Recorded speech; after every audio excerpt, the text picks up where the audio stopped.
जय गुरु जी, शुक्राना गुरु जी की प्यारी प्यारी संगत को जय गुरु जी। संगत जी, एक छोटी सी बात आप सबसे करनी है, बहुत इंपॉर्टेंट है। आप सबको पता है कि 31 मई तक गुरु पा का समाधि दिवस है और मैं चाहती हूँ जितनी भी संगत मेरी बात सुन रही है ना, आप सबका हाथ जोड़ कर रिक्वेस्ट है, आप जब भी सत्संग कराओ ना तो उसे ना शांतिपूर्वक करवाओ।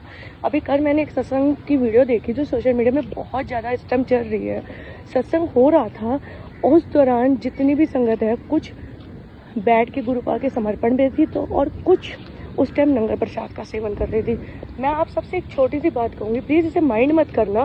देखो, जब आप गुरुपा के सत्संग में बैठते हो ना तो प्लीज़ उस टाइम ना समर्पण में ध्यान दो, क्योंकि उस टाइम सत्संग जब हो रहा होता है ना, गुरुपा वहाँ पर होते हैं।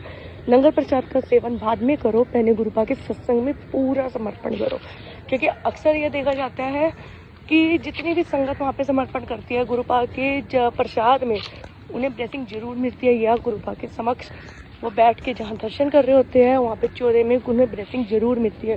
लेकिन जब आपका ध्यान लंगर प्रसाद की साइड होता है, क्योंकि आप सबको पता है कि लंगर प्रसाद की भी बार सीमा है, आपका ध्यान लंगर प्रसाद की साइड होता है तो आप ये चीज़ को, इस ब्लेसिंग को मिस कर देते हो।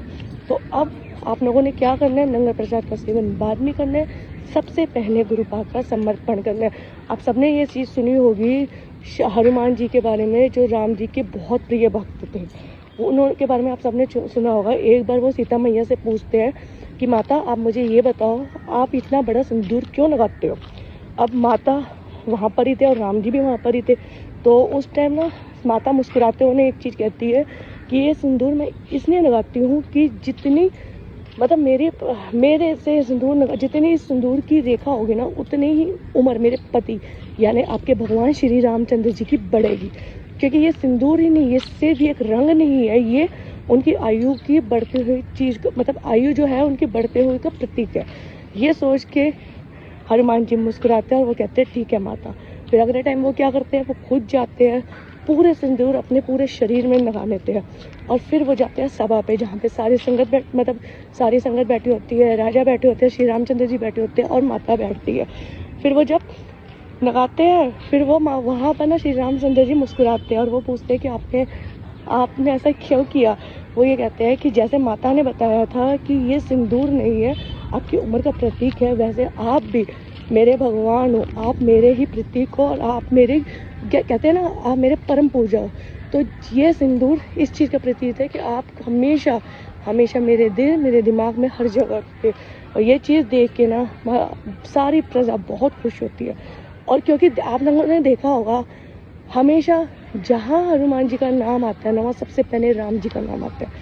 और इसीलिए कहते हैं भाई, जब संगत आप सत्संग कर रहे हो ना, तो सिर्फ और सिर्फ ना समर्पण पे छोड़ दो, लंगर प्रसाद का सेवन बाद में, पहले अपने गुरुपा का। क्योंकि मानो तो पत्थर में भी भगवान है, ना मानो तो आप मंदिरों में भी चले जाओगे, गुरुद्वारों में भी चले जाओगे, आपको भगवान क्या, वो जो आपके समर्पण में बात है वो चीज़ नहीं मिलेगी। अब आप ये चीज़ सोचो जो मैं आपको समझाना चाह रही हूँ, और मैं समझ संगत से यही बात कहूँगी, जितना हो सके ना सिर्फ समर्पण करो। अभी एक आंटी का कल मुझे मैसेज आया, उन्होंने ही कमेंट में किया हुआ था कि आंटी आपको गुरुपा ने कुछ ज़्यादा ब्लेसिंग दे रखी है, आप हर टाइम यही कहते हो कि समर्पण करो समर्पण करो समर्पण करो, आपको गुरुपा ने ब्लेस किया हुआ है, आप अपने बारे में बताओ।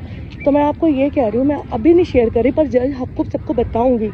पर मैं आपको ये लिख के दे सकती हूँ, विश्वास सच्चा है ना तो आपको सच में भगवान मिलेंगे, दुनिया की कोई ताकत नहीं रोक सकती।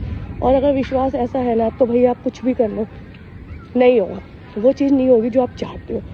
अब जैसे मैंने आपको माता सीता के बारे में बताया, उनका विश्वास कितना अटूट था, उन्होंने ये चीज़ जो बोली उसका असर हनुमान जी पे पड़ा और उन्होंने भी वो चीज़ की। तो विश्वास में बहुत ताकत है। और आज जितनी संगत मेरी बात सुन रही है ना, अगर आप गुरुपा की संगत हो, गुरुपा के लिए कुछ करना चाहते हो ना, 31 तारीख जो कि आपको पता है आने वाली है, मैं आप सबसे कहती हूँ एक नियम प्रतिदिन अपना लो।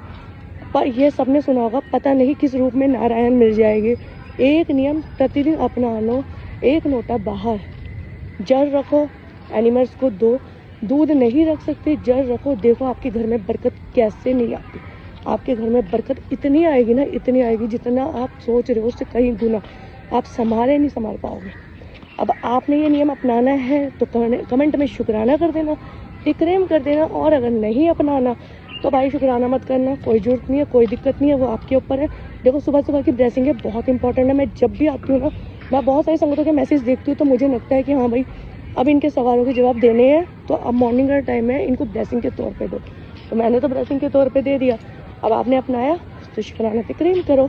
और एक बात और याद रखना, जिसका विश्वास सस्ता है, सबसे ज़्यादा अटूट है, सबसे ज़्यादा समर्पण है, उसको भगवान से मिलने में दुनिया की, मैं लिख के देती हूँ, दुनिया की कोई ताकत नहीं रोक सकती। क्योंकि मैंने बहुत सामने से अपनाया है, क्योंकि मेरे साथ हुआ है, मैं तभी कह रही हूँ। वो ब्लेस करते हैं, अपनी समझ संगत को करते हैं। समय कब किसका आएगा ये नहीं पता, पर आएगा जरूर। समर्पण आपका है, विश्वास आपका है। दुनिया की सुन के अगर नियमों को अपनाओगे तो शायद कुछ नहीं मिलेगा, लेकिन अपने विश्वास से, अपनी भक्ति से गुरुपा को अपनाओगे या अपने भगवान जिसको भी आप मानते हो उन्हें अपनाओगे तो आपको बहुत कुछ मिल जाएगा। तो शुक्राना गुरुपा की प्यारी प्यारी संगत, और उम्मीद करती हूँ आपको सुबह का मॉर्निंग का मैसेज अच्छा लगा हो। देखो वॉक करते करते मैसेज भी सुना करो। आप लोग मॉर्निंग में वॉक करना शुरू कर दो, अपनी हेल्थ अच्छी करना शुरू कर दो, क्योंकि इस टाइम पोल्यूशन इतना है, हेल्थ में बहुत दिक्कत हो रही है। तो आफ्टरनून जाओ या ना जाओ, मॉर्निंग में ज़रूर वॉक किया करो, वो आपके हेल्थ के लिए बहुत इंपॉर्टेंट है। ये ब्लेसिंग मैंने कल भी शेयर की थी, आज भी की थी। अब फटाफट शुक्राना करके क्लेम करो। जय गुरु जी।